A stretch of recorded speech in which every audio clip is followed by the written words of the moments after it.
So this is the incoming majority caucus behind me. Isn't it beautiful? Isn't it going to be great when we have real leadership in the House and you people don't have to stay here all night for hours and hours and you don't know what's going on? And we don't know what's going on. I was here and they gave me a list of 50 bills. At what time? Probably 7, 8 o'clock, 10 o'clock. And they said, here's what we're going to do. And it was, let's give illegal aliens to driver's license, illegal aliens driver's licenses. And let's allow people to change their gender identity on their driver's license. And then we're going to establish these crazy nurse ratios. And you start looking at all that, the hospitals, there aren't even enough nurses to do them. And you start looking at the list of all the things they were planning on doing. And then they come and they say, oh, never mind. We kept you here for hours until midnight or whatever it was. We're going to vote on, what was it? It was something about teaching organ donation in schools. I mean, is that why we're all here? No, we're not. We're here, I just want to be clear, we're here for three things. All right, the Republican caucus is here for three things. I've made that perfectly clear to Speaker Tate and the governor and Leader Brinks, and everybody in the state. The three things are, we're here to fix the roads, we're here to protect our restaurant workers and our restaurant industry that's been ravaged by the Whitmer administration and Democrats during the pandemic and activist courts, and our restaurant workers are about to lose their jobs because of Democrat inaction in the House. All right? And we're here to protect our small businesses and workers with the earned sick credit, or what is it called? Earned sick leave policy. All right, it has an acronym. What is it? ESTA. Who came up with that?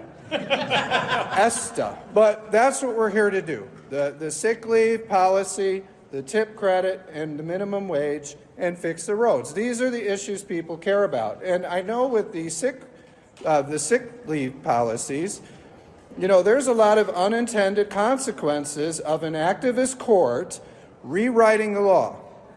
People that have good earned sick leave policies are going to lose those policies because of this court-forced mandate in this new legislation they forced on us. And so you're going to have a really good sick leave plan with your employer, but the government is going to say, you've got to do this other one instead. And people are, when they find out about it, are going to be furious because they're going to have less time to take vacation, and they're going to have less time, especially early in the year, to take time off to see a doctor. This is a court-forced crisis. And so we need to be up here doing the things that matter to the people of Michigan. And you see these bills they put up, the lessons the Democrats learned from the election. Let's raise the gas tax 19 cents. Let's raise vehicle registration fees. Let's charge you taxes on your water bill. And you keep going through all these things. These guys are crazy. They don't understand why they just lost the election. They lost the election because they focus on this stuff, these crazy, divisive social issues that only small amount of people care about, most of which are in their far-left radical wing of their caucus and up in the gallery when they let people in. So I'm just saying, we're done. We're done with it. So my message, and this caucus's message to Speaker Tate is, put up legislation right now to keep the earned sick leave policies alive and to protect our restaurant workers, and we aren't going to come back on the floor today until that happens. Bravo. All right?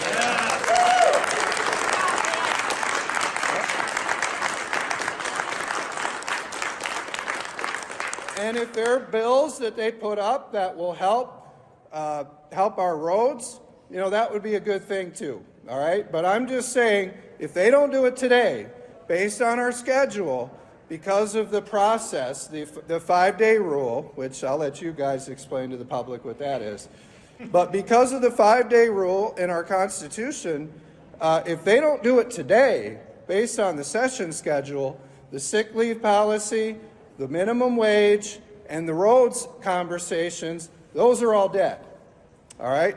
And so, you know, you saw what's going on up there? I mean, we're here for hours. Remember, they said, we're here at 9 a.m. I mean, I don't even know what time it is. It's 1:11. We haven't done anything. And then the first thing they put up is some bill that all 110 of us would vote for. But I'll tell you, we've been here for days, and there have been no conversations going on these issues. So my thing is just, my advice to Speaker Tate is put those bills up today, keep those conversations alive, commit to real conversations that'll help Michigan workers, that'll fix our roads and protect our small businesses and restaurants, or adjourn, just adjourn, because there's nothing worth doing here when you look at this list of bills they're trying to do. I mean, it's absolutely crazy, the bills. So that's fine. We go home, and real leaders, these people behind me, we're ready on day one to make the tough decisions that Speaker Tate won't do today to fight for working people across Michigan and our small businesses and restaurants, and to finally do something Democrats have talked about for 6 years. Fix the damn roads. We'll just do it. I put out a plan. We'll do it.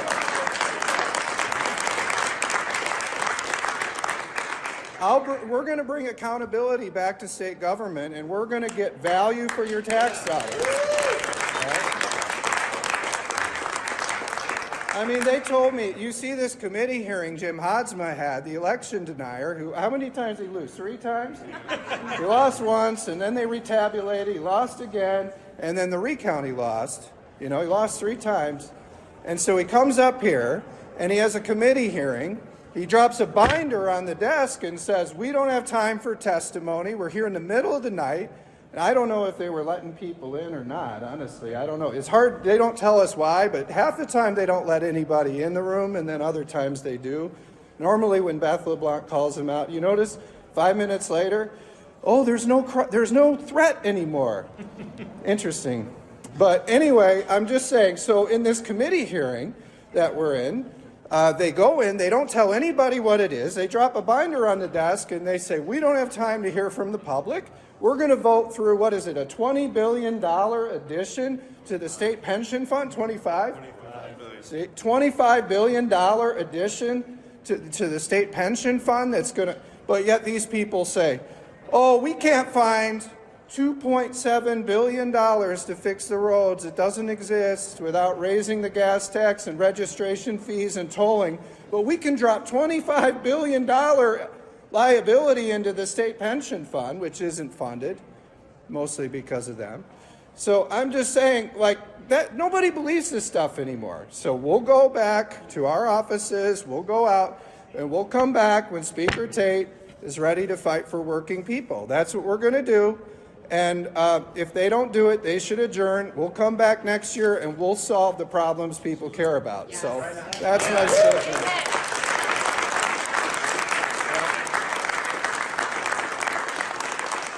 I don't know. Do you think I should take questions? Does Tate take questions? I guess I'll take a couple.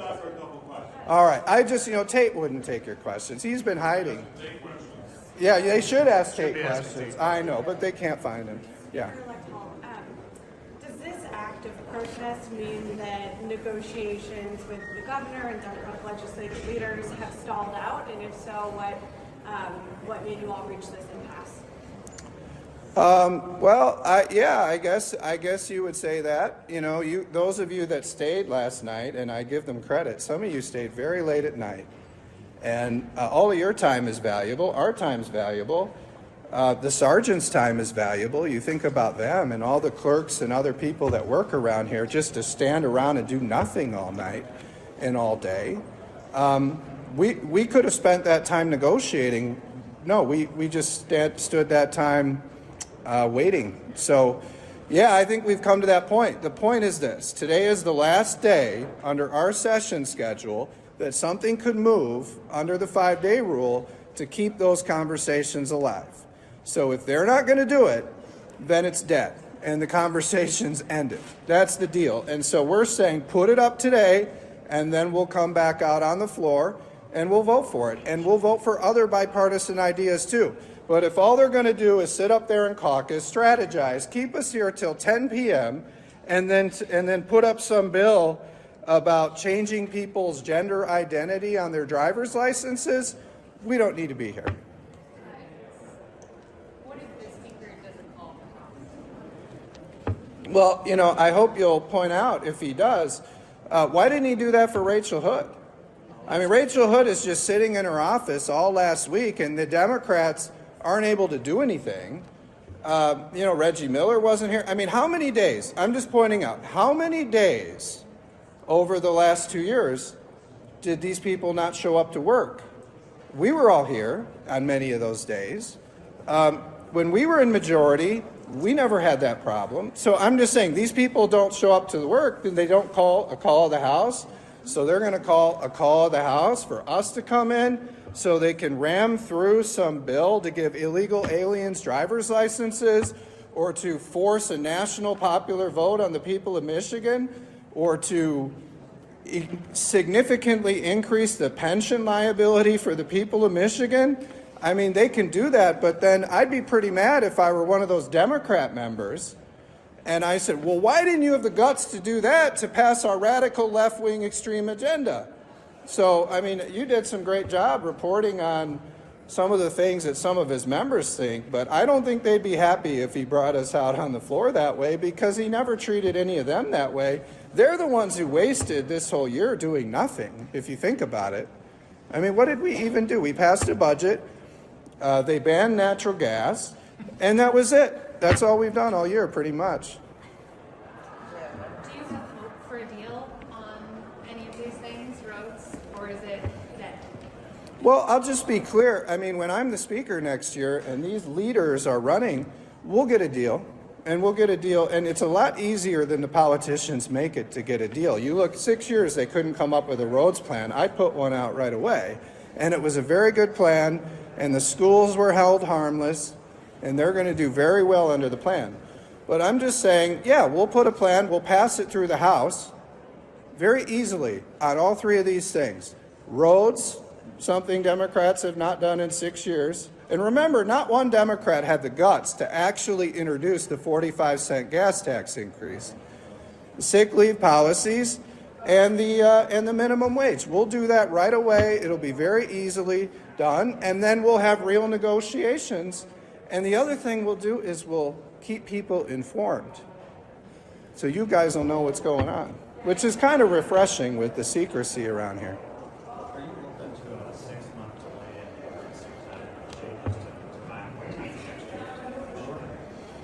Well, I'll tell you this, if we don't move vehicle bills today on issues like the sick leave and the tip credit, the minimum wage, and the roads, then it doesn't matter what I'm open to, because it's all dead because of the Democrats. It sounds like the Democrats are voting on those right now. While you guys were in the caucus in the first place, they voted on the sex torsion bill. Are you afraid of missing votes and how that will come the House struggle? Yeah, I think you look at the body of work the last 2 years and the stories that were written about it and the television ads, and then you see that every single one of our incumbents returned and won by more than they did 2 years ago. The people of Michigan care about is that their representatives are fighting for the small businesses of their districts, to fix the roads, and to improve life for workers, which would happen if we fix the sick leave policy. Let's do one more. It's been suggested that the Senate Majority Leader is not in favor of a change to the minimum wage. I mean, even if you were to get this through the House, there's no guarantee that the Senate would act on it. I guess, do you want to respond to that at all? Well, I would just say this.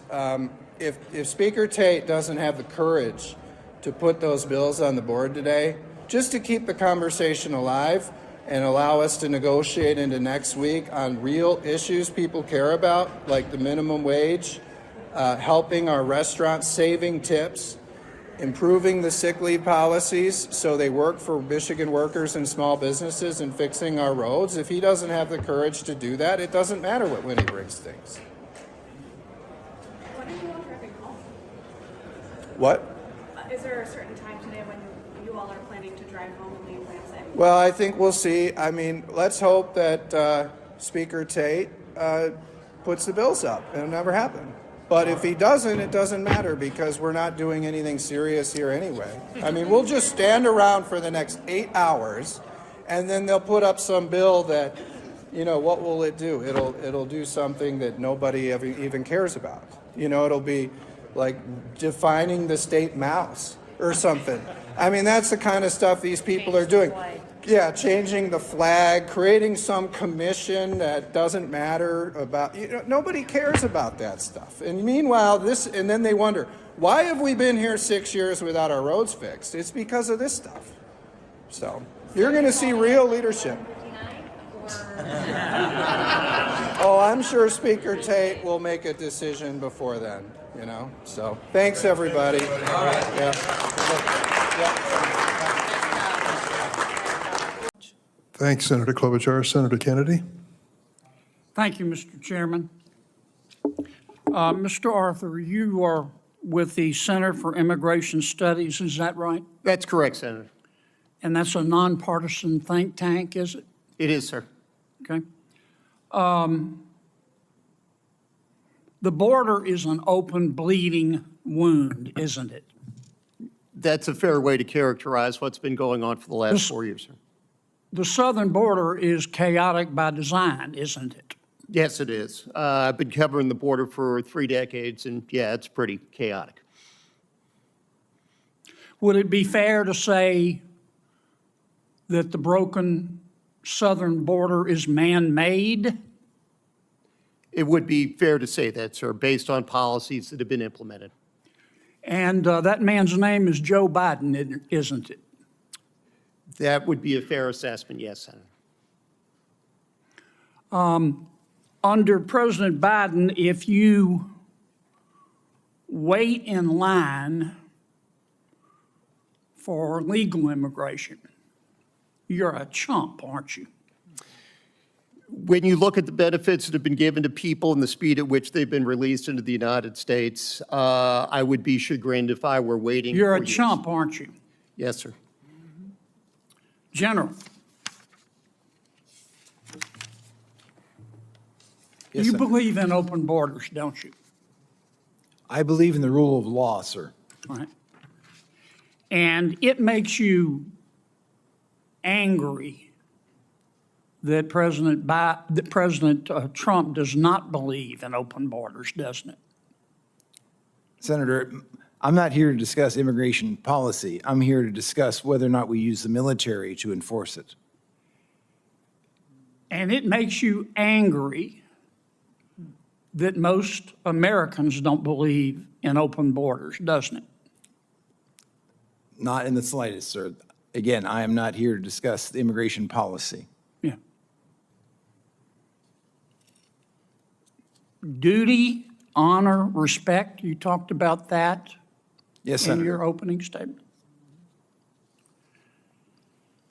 On October 14th of this year, you went on CNN. I want to read you what you said, make sure I'm accurate.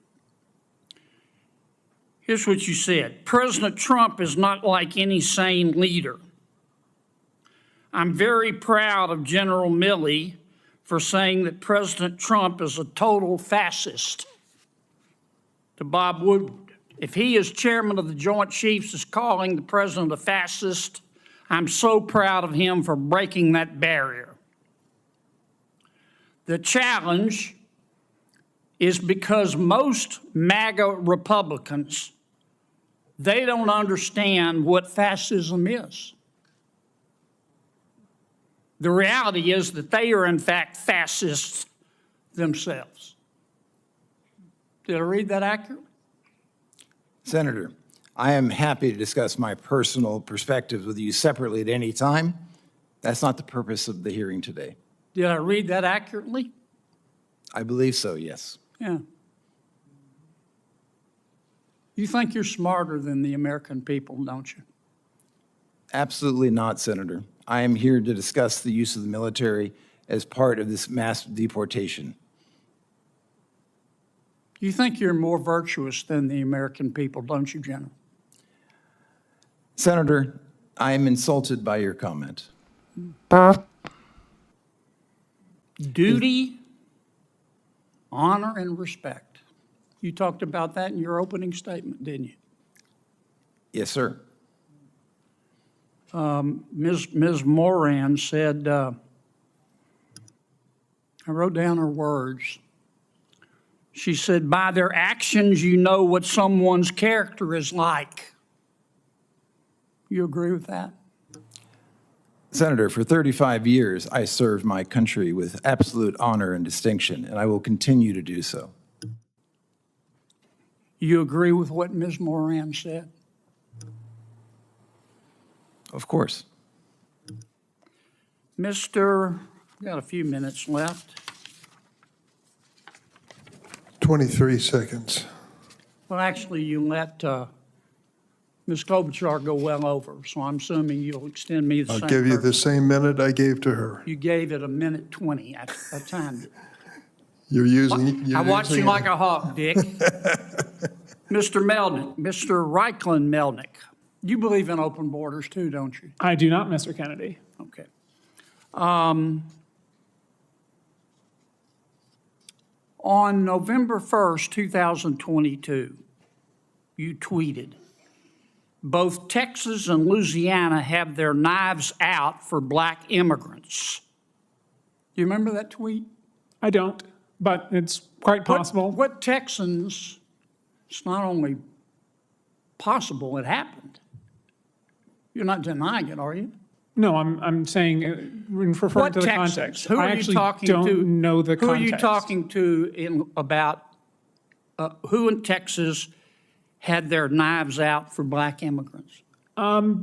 Guessing the context, but my suspicion is Give it me a has to name. do the Give me a Attorney name. General Ken Paxton and Give the me a Attorney name. General of Give me a Louisiana. name. I just did. You don't have a name, do you? I just said Ken Paxton. You don't have a name, do you? You just said it, didn't you? Just said Ken Paxton. All right, how about Louisiana? You said Louisiana has its knives out for black immigrants. Who in Louisiana were you talking about? Again, I'm not certain. That was 2 years ago, and as I'm sure you know, much has happened in the last 2 years. Well, did you say it?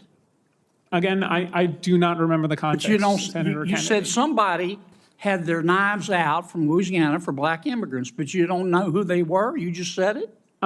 I said the Attorney General of Louisiana and Texas, and I believe this referred to specifically lawsuits brought and arguments that were made in court that the arrival of Haitians I'm out and of time, others but I were want to get you inherently on the dangerous, record. which was You not. Thank you very believe- much, Senator. Believe Appreciate that the your Attorney questions. General at that time of Louisiana had his knives out for black immigrants. That's your testimony. Given their Thank you, Senator litigation Kennedy. conduct, yes. Senator Hirono. Thank you, Mr. Chairman.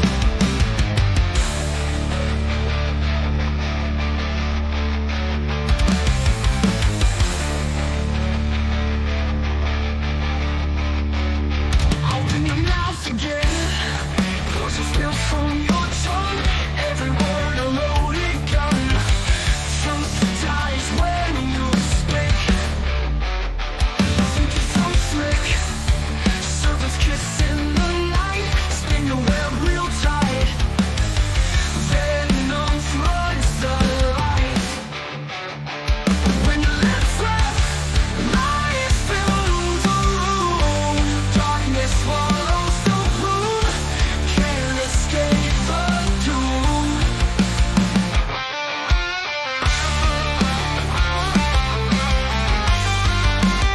You think you're so slick. Serpent's kiss in the night. Spin your web real tight. Venom floods the light. When your lips flap, lies fill the room. Darkness swallows the bloom. Can't escape the doom.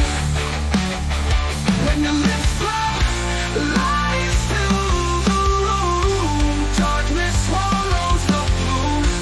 Can't escape the